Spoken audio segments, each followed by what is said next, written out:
தமிழகத்தை ஆண்டு கொண்டிருப்பது விசில் சத்தம். அந்த மாதிரி இந்த நிகழ்ச்சி கிட்டத்தட்ட 3 மணி நேரம் ஆகப்போது. இவ்வளோ வெற்றிகரமாக நடந்துட்டு இருக்கணும்னா அதுக்கு முக்கியமான காரணம் உங்களுடைய விசில் சத்தத்தோட கூடிய அந்த என்கரேஜ்மெண்ட்டு. அதனால இந்த ட்ரெய்லரை நீங்க பார்க்கும்போது உங்களுடைய ரியாக்ஷனை நான் கவனிச்சேன். அப்படி ஒரு பிரமாதமான ஒரு எக்ஸ்பிரஷன், ஒரு விசில் உங்ககிட்ட இருந்தது. அதுதான் இந்த படத்தோட வெற்றியை ஊர்ஜிதப்படுத்த போற ஒரு விஷயம். ஸோ உங்களுக்கு என்னுடைய முதல் வணக்கம். இந்த ட்ரெய்லர் பார்க்கும்போது எனக்கு என்ன தோணுச்சுன்னா, முதல்ல ஒரு தமிழ் படத்துக்கு ஆங்கிலத்தை டைட்டில் வச்சிருக்காங்கன்னு நினைச்சேன், ட்ரெயின்னு. படம் பார்த்தவொன்னு தான் தெரிஞ்சது இது படமே ஒரு ஆங்கில படமாக தான் இருக்கு. ட்ரெயின்ற பேர் மட்டுமே இல்லை, படமே ஒரு ஆங்கில படம் மாதிரி தான் இருக்கு. ஹேராம் படத்தை பார்த்துட்டு ராதிகா போய் கமல் சார்ட்ட கேட்டாங்களாம், இந்த படத்தோட தமிழ் ரைட்ஸ் எனக்கு கொடுப்பீங்களான்ட்டு. ஹேராம் படத்தை பார்த்துட்டு, தமிழ் படத்தை பார்த்துட்டு ராதிகா போய் கமல் சார்கிட்ட இதோட தமிழ் ரைட்ஸ் எனக்கு கொடுப்பீங்களான்னு கேட்டாங்களாம். அந்த மாதிரி ட்ரெயின் படத்தை பார்க்கும்போதும் இந்த படத்தை தமிழ் ரைட்ஸ் கொடுப்பீங்களான்னு யாராவது டிஸ்ட்ரிபியூட்டர்ஸ் கேட்க போறாங்க. தானு சார், இதை தனியாக நீங்கள் ஒரு தமிழ் ரைட்ஸ்ன்னு போட்டு வித்துடலாம். ஏன்னா விற்பனையில் ஒரு பெரிய ஒரு விற்பனர் அவர். நான் உள்ள நுழையும் போது யாரோ உள்ள இருந்து ஒருத்தர், சார் சட்டையை மாற்றி போட்டு வந்திருக்கீங்க, உள்ள இருக்கிறது வெளியில், வெளியில் இருக்கிறது உள்ளன்ட்டு. நான் வேணும்னா அந்த மாதிரி போட்டு வந்தேன். அடுத்து என்னுடைய படம் வந்து உள்ளே வெளியே 2. இந்த ஷர்ட்டும் உள்பக்கம் வெளிப்பக்கம் புரட்டி போட்டு வந்திருக்கேன். இது வந்து இந்த படத்தோட ஆடியோ லான்ச்சில் என் படத்தோட ப்ரமோஷனுக்காக நான் அதை சொல்ல வந்த காரணம் என்னன்னா, ஒவ்வொரு மனுஷனும், நான் விசில் சத்தம் சொன்னது கரெக்ட், பட் நான் பேசும்போது விசில் அடிக்காதீங்க. கேப்ல அடிச்சீங்கன்னா அது பாராட்டு மாதிரி இருக்கும். ஓகே, உள்ளே வெளியே என்று நான் சொல்ல வந்தது என்னன்னா, ஒவ்வொரு மனுஷனுமே உள்ளுக்குள்ள ஒன்னா இருப்பான், வெளியில வேற ஒன்னா இருப்பான். உள்ளுக்குள்ள ரொம்ப புனிதனா இருப்பான், வெளியில வந்ததுக்கு அப்புறம் பார்த்தா வேற ஒரு கடவுள் பாதி மிருகம் பாதி அப்படிதான் இருப்பான். அது கிட்டத்தட்ட இந்த ட்ரெயின்ல யாரோ சொன்னாங்க 48 கம்பார்ட்மெண்ட் இருக்குன்னு. அந்த மாதிரி முதல் கம்பார்ட்மெண்ட்டுக்கும் 48 கம்பார்ட்மெண்ட்டுக்கும் என்ன பிரச்சனை உங்களுக்கு? கொஞ்ச நேரம் சைலண்டா இருங்க. 1வது கம்பார்ட்மெண்ட்டுக்கும் 48வது கம்பார்ட்மெண்ட்டுக்கும் உள்ள இடைவெளி மாதிரி தான் ஒவ்வொரு மனுஷனும் இருப்பான். ஆனா மிஷ்கின் எப்படி இருப்பாருன்னா, அவருக்கு உள்ள ஒண்ணு வெளியில ஒண்ணு இருக்கவே இருக்காது.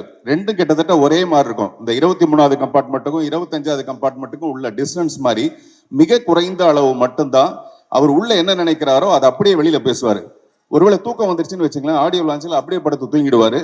என்ன நினைக்கிறாரோ அதை பேசுவாரு. அதுல கொஞ்சம் கூட தயக்கமே இருக்காது. அந்த விஷயத்த நான் ரொம்ப ரசிப்பேன். ஒரு டைரக்டர் எல்லாத்தையும் மீறி ஒரு நிஜமான மனிதனா நான் உங்களை ரொம்ப ரசிப்பேன். இந்த மாதிரி நான் ஒருத்தரை பார்த்திருக்கேன், நடிகவேள் எம்.ஆர். ராதா. எம்.ஆர். ராதா மட்டும்தான் ஒரு மிக சிறந்த ஒரு நடிகராக இருந்தா கூட மிக சிறந்த உண்மை பேசுற ஒருத்தர். அவரை மாதிரி இவர் இன்னும் துப்பாக்கி எடுத்து சுடலையே தவிர கிட்டத்தட்ட 2 பேரும் ஒரே மாதிரியான ஒரு கேரக்டர். அதை நான் ரொம்ப ரசிப்பேன் உங்ககிட்ட.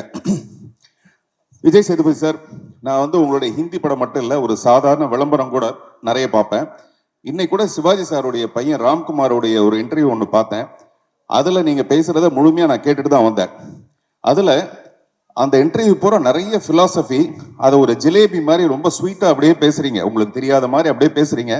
அதில் ஒரு முக்கியமான விஷயம் என்ன இருக்குன்னா, எப்படி நீங்கள் செலிப்ரேட் பண்ணுவீங்க வாழ்க்கையை அப்படின் போது நீங்கள் சொல்கிறீங்க, தோல்வினா எனக்கு ரொம்ப சந்தோஷமா இருக்கும், ரொம்ப என்கரேஜ்மெண்ட்டா இருக்கும், ஆனா வெற்றி வந்தா எனக்கு ரொம்ப பயம் வந்துடும் அப்படின்னு சொன்னீங்க.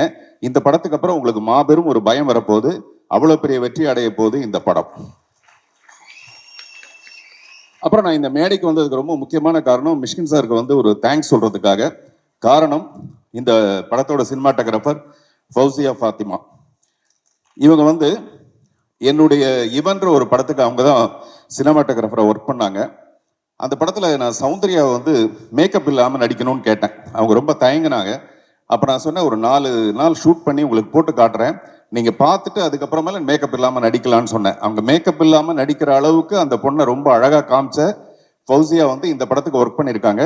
உங்கள் ஸ்டைல் அது எல்லாமே ரொம்ப பிரமாதமாக இருக்குது. நான் முதலே சொன்ன மாதிரி இந்த உள்ளே வெளியே 2ன்னு சொன்னேன்ல, அதுக்கும் அவங்க தான் சினிமாட்டோகிராஃபர்.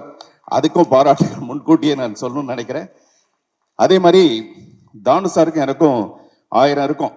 அதில் 500 விஷயம் வந்து நல்ல விஷயமா இருக்கும், மீதி 500 ரொம்ப ரொம்ப நல்ல விஷயமா இருக்கும். இதெல்லாம் சினிமாவுக்கு வந்ததுக்கு அப்புறமேல.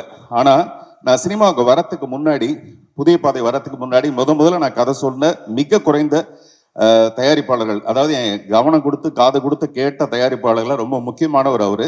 வரப்போறவங்க கிட்டலாம் சொல்லுவார், இவர் ஒரு பெரிய டைரக்டராக வரப்போறாரு, பெரிய ஒரு ஆக்டராக வரப்போறாருன்னு.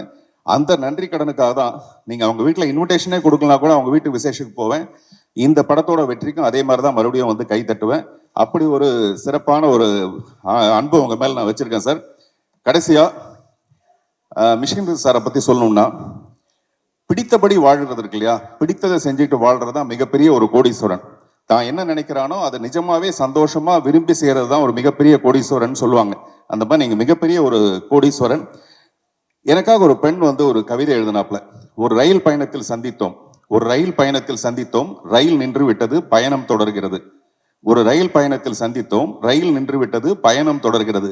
அப்படி இந்த ரயிலோட டெஸ்டினேஷன் ஒரு ஸ்டேஷன்ல இருந்து இன்னொரு ஸ்டேஷனுக்கு போகும். அப்படி ரயில் ஓடிக்கொண்டே இருக்கலாம். ஆனா மிஷ்கினுடைய பயணம் நீண்டது, மிக மிக பெரிய ஒரு பயணம். அந்த பயணம் வெற்றிகரமாகவே இருக்க என்னுடைய மனப்பூர்வமான வாழ்த்துக்கள். Thank you. Thank you sir, thank you so much. அடுத்ததா 2 டிரெக்டர்ஸை நம்ம மேடைக்கு கூப்பிட போறோம்.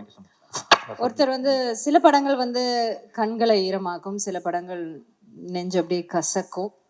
ஆனா இவருடைய படங்கள் பார்த்தா நம்ம அந்த வாழ்த்துக்கள். நன்றி. Thank you Mir sir, thank you so much. Sasi sir.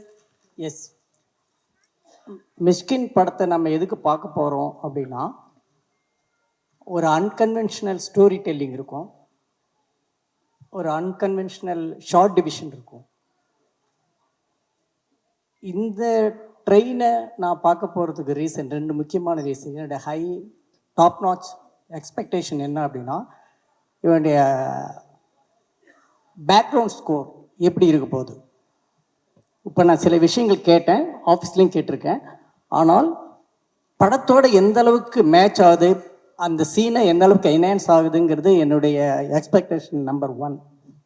Second, the Mishkin, the way he is extracting the performance from the artist, no, that's totally different. ஆனால் விஜய் சேதுபதி சார் மாதிரி ஒரு லெஜெண்டரி ஆக்டர்கிட்ட எப்படி ஒர்க் வாங்கியிருப்பாரு, இந்த அமால்கமேஷன் எப்படி இருக்க போகுது, இதுதான் எனக்கு இந்த விஜய் சேதுபதி அண்ட் மிஷ்கின் காம்பினேஷன் இருக்குல்ல, இதுதான் என்னுடைய பயங்கர எக்ஸ்பெக்டேஷனாக இருக்குது. எப்படி இருக்கு போகுது இந்த படம். இந்த படம் வந்து ஒரு சில டைரக்டர் படம் தான், அது எப்படி அவங்க வந்து என்ன விமர்சனம் சொன்னாலுமே சரி போய் பார்த்துருவோம். we have something to learn from that. அது மாதிரி தான் உன்னுடைய படம். பட் இதில் இந்த படத்தை ஃபர்ஸ்ட் டேவே பார்க்கணும்னு நினைக்கிறதுக்கான விஜய் சேதுபதி இந்த காம்பினேஷன். தானு சார், இதே சத்யம் தியேட்டரில் ஏதோ ஒரு படத்தை ஆடியோ ரிலீஸ்க்கு வந்திருந்தப்ப நீங்கள் சொன்னீங்க, நான் மிஷ்கின் தம்பியோட ஒரு படம் பண்ண போகிறேன்னு சொன்னீங்க சார்.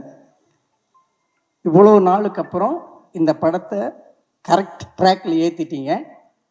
நீங்கள் நினைக்கிற மாதிரி, நாங்கள்லாம் நினைக்கிற மாதிரி இந்த படம் கண்டிப்பாக பெரிய ரீச் ஆக போகுது. எந்த டெஸ்டினேஷன் சேரணும்னு நீங்கள் நினைக்கிறீங்களோ கண்டிப்பாக அந்த இடத்த ரீச் ஆகும் சார். ஏன்னா இது ட்ரெயின், கண்டிப்பாக ரீச் ஆகிடும் சார்.